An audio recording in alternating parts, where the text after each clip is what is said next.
L'air nocturne était épais, lourd et portait une étrange odeur chimique. L'officier David Lacey traversait les rues mouillées d'Oakville, Washington, juste après 3 heures du matin. Le monde dormait, mais quelque chose clochait.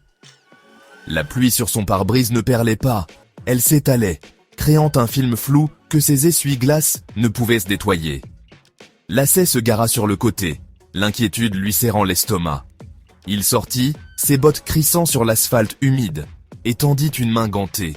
Ce qui tomba n'était pas de l'eau, mais une petite globule translucide qui fondit en une tache collante. Il regarda, glacé par la vue. Ce n'était pas une pluie ordinaire. Le ciel au-dessus était sans étoiles, noir et silencieux. Pas de lumière, pas de moteur, aucun signe de l'origine de cette étrange précipitation. Lacey balaya la rue vide du regard, se sentant totalement seul. Il remonta dans sa voiture, le résidu collant sur son gant, une preuve tangible d'un crime sans nom. La voix du répartiteur crépita à la radio, lointaine et surréaliste. Le retour au poste fut lent, le monde extérieur un paysage déformé, onirique.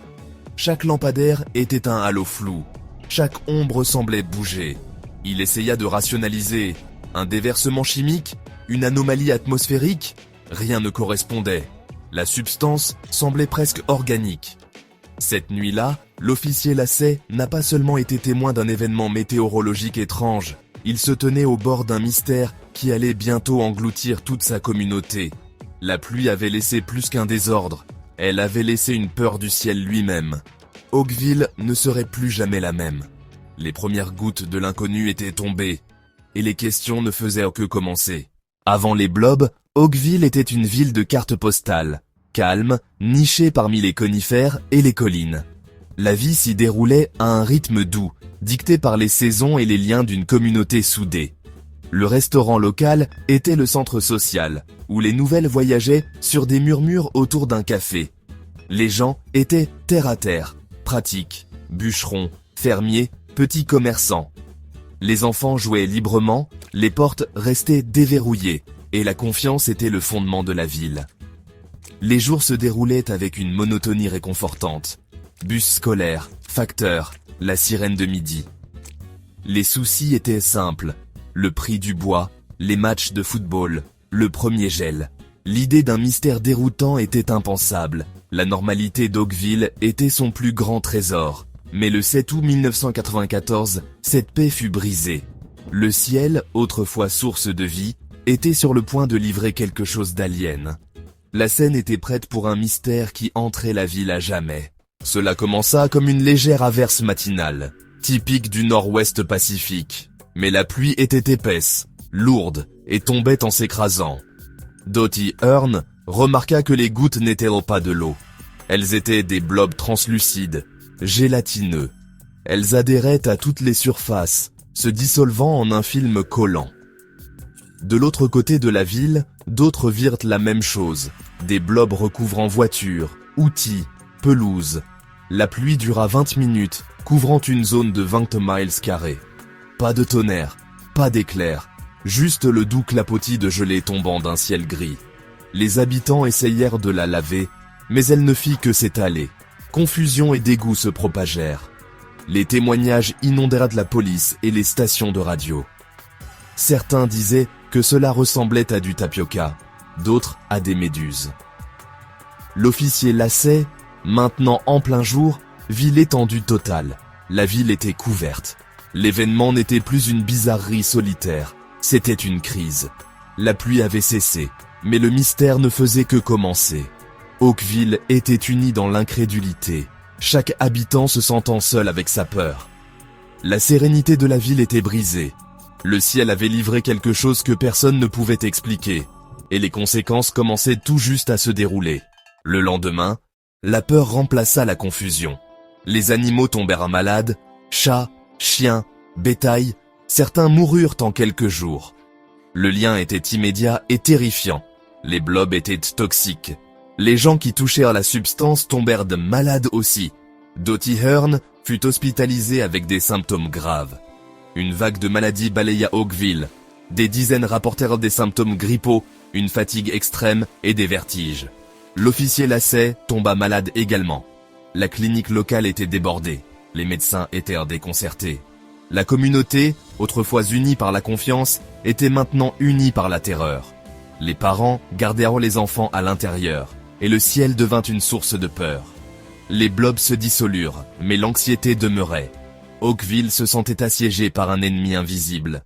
La maladie était implacable. Fatigue, vertige, nausées, qui duraient des semaines. Les médecins ne trouvèrent aucun virus, ni bactérie. Les tests revinrent négatifs. Le seul lien était la pluie gélatineuse. Sans diagnostic, seuls les symptômes pouvaient être traités. La communauté médicale était impuissante, amplifiant la panique. Les gens doutèrent de leur propre corps, et la peur s'enracina. La ville devint silencieuse, alourdie par un traumatisme inexprimé. Même si les symptômes s'estompaient, des cicatrices psychologiques demeuraient. Le ciel n'était plus un réconfort, mais une menace. La question persistait. À quoi avait-il été exposé? Et cela reviendrait-il? Désespéré de trouver des réponses, un échantillon fut envoyé au laboratoire d'État. Sous le microscope, les blobs foisonnèrent de cellules étranges, sans noyau, contrairement à tout ce qui avait été vu auparavant. Une analyse révéla des globules blancs humains dans la matrice. Une autre trouva des bactéries, dont une provenant du système digestif humain. Les résultats étaient contradictoires et déconcertants. Comment des cellules sanguines humaines et des bactéries digestives pouvaient-elles tomber du ciel? La science, censée clarifier, ne fit qu'épaissir le mystère. Les échantillons se dégradèrent avant qu'un consensus ne puisse être atteint. L'enquête aboutit à une impasse. L'énigme se retira du laboratoire pour retourner à la peur et à la spéculation. Oakville fut laissé avec des rapports bizarres et aucune réponse. La vérité se dissipa avec la pluie, le mystère ne fit que grandir. En l'absence de faits, les théories se multiplièrent. Certains accusaient l'armée. Oakville était proche d'une trajectoire de vol et d'un champ de tir. Était-ce une expérience secrète ou un déchet largué? L'armée nia toute implication, alimentant les soupçons. D'autres chuchotaient à propos d'extraterrestres. Les blobs pouvaient-ils être de la vie extraterrestre ou des déchets? Certains suggérèrent des causes naturelles, des fragments de méduses aspirés par une trombe marine. Mais aucune des théories ne correspondait à tous les faits. Chacune offrait une pièce, mais pas le puzzle entier. Le mystère devint un miroir des peurs des gens. L'histoire d'Oakville était maintenant une toile pour la spéculation. La vérité restait insaisissable. L'incident d'Oakville n'était pas unique. Des pluies gélatineuses similaires ont été rapportées dans le monde entier pendant des siècles. En 1846, Amherst, Massachusetts. En 1950, Philadelphie. Chaque fois, la substance apparaissait, déconcertait, puis disparaissait. Le schéma suggère quelque chose de plus fondamental qu'un accident local. Ces événements sont-ils liés? La science n'a jamais trouvé de réponse. Le monde recèle encore des secrets au-delà de notre compréhension. Pour Oakville, cette histoire n'apporta aucun réconfort, seulement un malaise plus profond. Leur traumatisme était personnel, mais faisait maintenant partie d'une énigme mondiale. Les échos du passé ne résolurent pas le mystère. Ils l'amplifièrent, transformant une peur locale en une question universelle. Les secrets du ciel restèrent intacts. Le mystère perdura. Des décennies se sont écoulées depuis la chute des blobs. Oakville semble de nouveau paisible, mais le souvenir persiste pour ceux qui étaient là. Le mystère est irrésolu, devenu un folklore local, une véritable histoire de feu de camp. Des rapports contradictoires et des théories farfelues flottent dans l'air. L'incident est un rappel que toutes les questions n'ont pas de réponse. Pour les témoins, l'expérience a tout changé. La sécurité est devenue une illusion. Le familier, soudainement étranger. Chaque averse ramène une lueur de vieille peur.